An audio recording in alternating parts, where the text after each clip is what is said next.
राधा कृष्ण के चरणारविंदों में शतकोटि नमन बंदन। मित्रों को, जिज्ञासुओं को, धर्म प्रेमियों को, ज्योतिष विज्ञान प्रेमियों को हर हर महादेव, बम बम भोले, नमः शिवाय।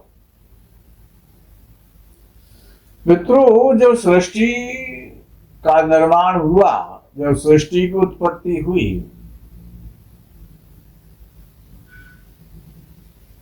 उस समय ऋषि परंपरा उत्पन्न हुई। ऋषियों की संतान पैदा हुई सबसे पहले ऋषियों के द्वारा, तो वो ऋषि परंपरा थी। उसके बाद में सृष्टि का सिस्टम आगे को बढ़ा, आगे का समय बढ़ा, तो फिर वंश परंपरा आ गई।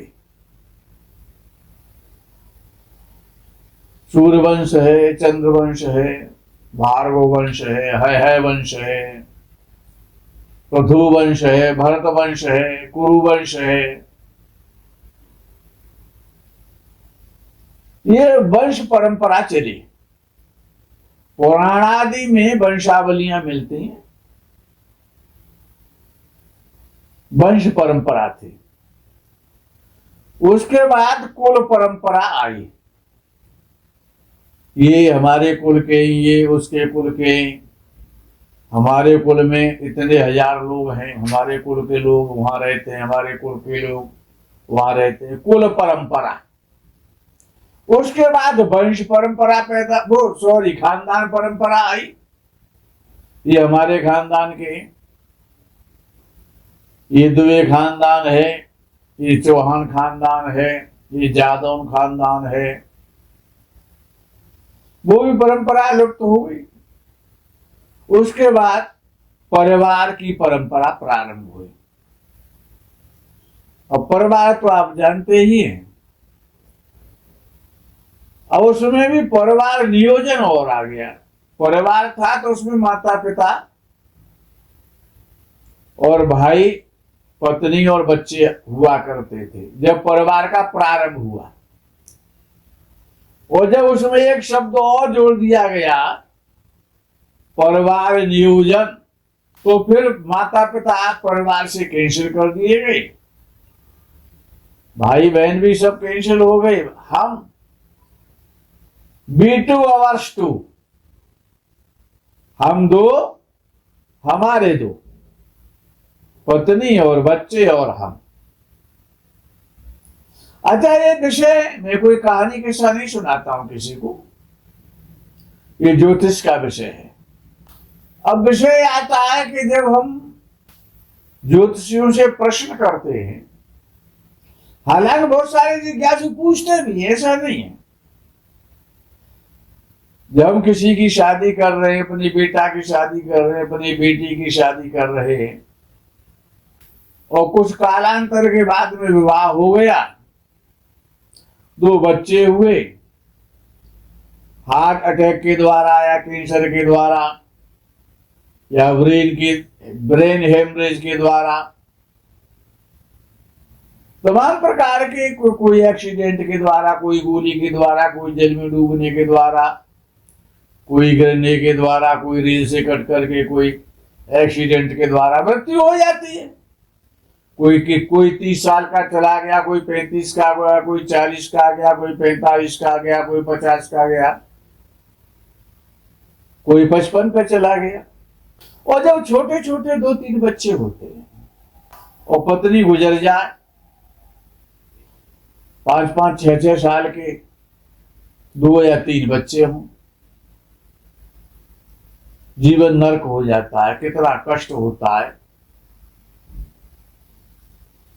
वो व्यक्ति और वो बच्चे कैसे रहते हैं, कैसे वो मनुष्य अपना समय पास करता है। या किसी का पति 35 या 40 साल पर चला जाए और छोटे छोटे बच्चे हैं और स्वयं है,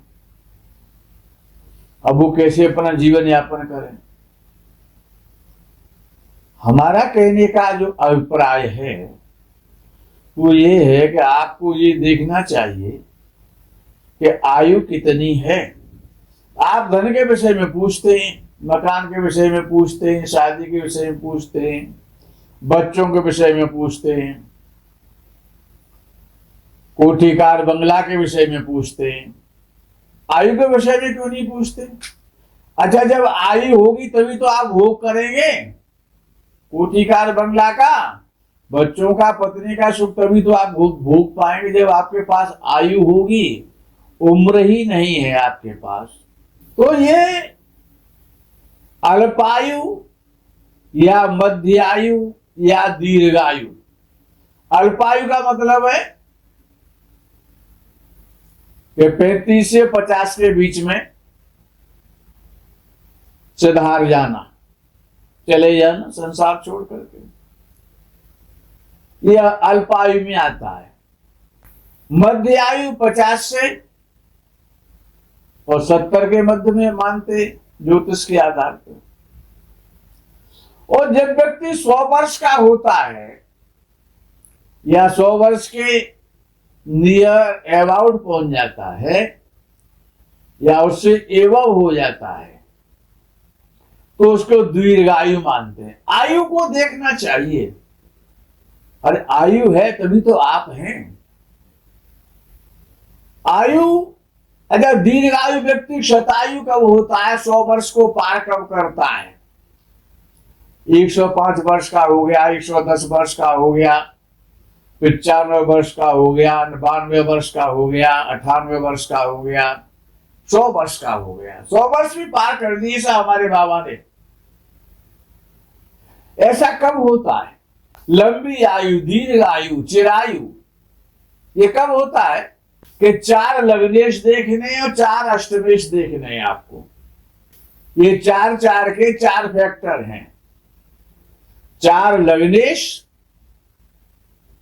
और 4 अष्टमेश, यही आपको बताएंगे कि आप अल्पायु हैं या मध्यायु हैं या शतायु, चिरायु, दीर्घायु है। बड़ा सरल आसान सा सूत्र है। लग्नाधिपो लग्न नवांश नायको, जन्मेश्वरो जन्म नवांश नायक, स्वाष्टमेषाद यद चेद लान्विदा, दीर्घायुषः सिर विपरीत मन्यथा। बड़ा सुंदर श्लोक है। अर्थात इसमें आ गए 4 लग्नेश और 4 अष्टमेश। पहला लग्नेश लगन का स्वामी अष्टमेश से अधिक बली हो। लगन कुंडली में लगन का स्वामी अपने 8वें भाव के अष्टमेश से बली हो तो व्यक्ति की उम्र अच्छी होती है। ये 25% में है। ये एक फैक्टर है, 4 फैक्टर है ना। अब इसी को देखना नवांश में कि लगन नवांश का स्वामी, क्यों लगन की महत्ता, सत्ता, इंपॉर्टेंसी और D9 वर्ग चार्ट की इंपॉर्टेंसी कम नहीं है। लगन से याद रखना, एक शरीर है तो दूसरा प्राण है। तो लगन नवांश का स्वामी अपने अष्टमेश से अधिक बली हो। 2 फैक्टर।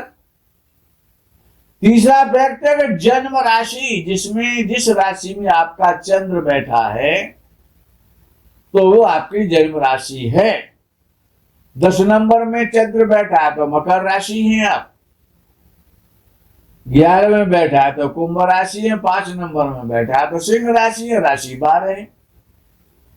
तो जन्म राशि का स्वामी यानी जिस राशि में चंद्र बैठा है उसका लॉर्ड अपने अष्टमेश से अधिक बली हो। यानी चंद्र, जहां चंद्र बैठा है उससे 8वें भाव का स्वामी अष्टमेश, जन्म राशि का स्वामी और जन्म राशि से अष्टम भाव का स्वामी। तीसरा फैक्टर हो गया। चौथा फैक्टर क्या है? अब फिर नवांश में जाना पड़ेगा। तो चंद्रमा जिस नवांश में है उसके अपने अष्टमेश को देखना है कि चंद्र नवांश का स्वामी बली हो। किससे? नवांश कुंडली में चंद्रमा से अष्टम भाव का स्वामी से, चंद्र नवांश का स्वामी। दो ही तो फैक्टर, तीसरा तो बोली ना, वो उन्हीं को नवांश में देखना है और उन्हीं को लगन कुंडली में देखना है। लगन का स्वामी अपने अष्टमेश से बली हो, नवांश कुंडली में नवांश कुंडली का स्वामी अपने अष्टमेश से अधिक बली हो, जन्म राशि का स्वामी अपने अष्टमेश से अधिक बली हो। नवांश कुंडली में चंद्र नवांश का स्वामी अपने अष्टमेश से अधिक बली हो तो व्यक्ति शतायु होता है, 100 वर्ष जीता है, 100 वर्ष को भी पार कर जाता है। अब इसमें अगर दो फैक्टर आपको मिल जाते हैं तो व्यक्ति मध्य आयु हो जाएगा, 65 से 70 तक हो सकता है। 3 फैक्टर मिल जाएंगे तो 75 को पास करेगा, 80-85 तक पहुंच जाएगा। और 4 फैक्टर मिल जाएंगे तो 100 वर्ष तो पक्का है। शतम जीवे शरदा, वेद कहता है उसकी 100 वर्ष की आयु होगी। एक फैक्टर आता है कि व्यक्ति प्राय मस्तिष्क रोग से पीड़ित हो जाता है। ये मस्तिष्क क्या कहेंगे इसको, जो है ब्रेन, मस्तिष्क, ब्रेन, ब्रेन कह सकते हैं उसको, मस्तिष्क को मदरबोर्ड भी कह सकते हैं वैसे।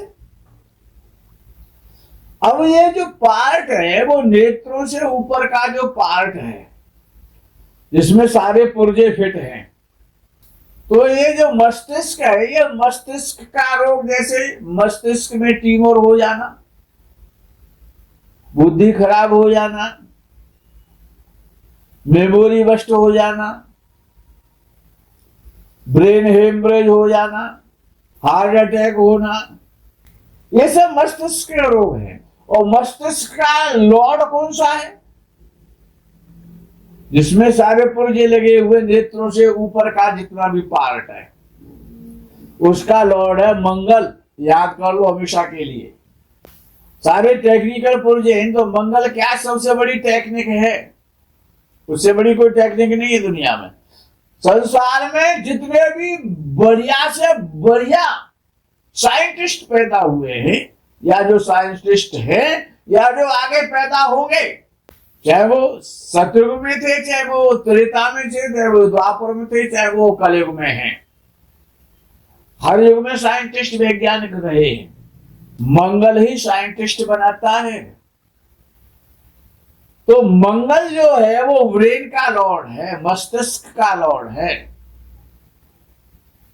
और मेष राशि मस्तक से लेकर के ऊपर का जितना भी पार्ट है जिसमें सारे पुर्जे रहते हैं वो मेष राशि का पार्ट है। जब मेष राशि ज्यादा पीड़ित हो जाती है, मंगल पीड़ित हो जाता है।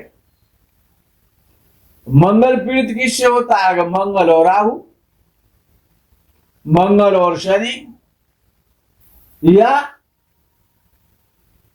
मंगल केतु के नक्षत्र में बैठे तो मस्तिष्क संबंधी रोग होते हैं। मंगल राहु के साथ बैठे, मंगल शनि के साथ बैठे, मस्तिष्क रोग हो जाता है। तो देखना यह पड़ता है कि आयु कितनी है और मस्तिष्क कैसा है, बुद्धि कैसी है इसकी। मस्तिष्क सारे पुर्जे वही हैं तो वो आपको मंगल बताएगा और मेष राशि बताएगी। 2 फैक्टर देखने हैं आपको, मेष राशि और उसका लॉर्ड। तो काल पुरुष की जो कुंडली है उसमें प्रथम भाव में मेष राशि ही आती है, उसका स्वामी मंगल। अगर राशि और मंगल दोनों पीड़ित हो गए, यानी मेष राशि में मंगल भी बैठ जाए और राहु भी बैठ जाए तो मंगल पीड़ित हो गया। शनि बैठ गया, मंगल बैठ गया तो पीड़ित हो गया, मंगल केतु के नक्षत्र में बैठ गया तो पीड़ित हो गया। देखना मंगल और मेष राशि को है, मस्तिष्क कैसा होगा, कितनी हाई इंटेलिजेंसी होगी इसकी, कितना इंटेलिजेंट हो सकता है, कितनी सोच हाईएस्ट होगी, कैसी सोच है, ये मेष राशि और मंगल ही बताता है। मित्रों, आज के प्रकरण में यही विश्राम। आगे के प्रकरण का आप इंतजार करें, तब तक के लिए हर हर महादेव, बम बम भोले नमः शिवाय। जय गौ माता की।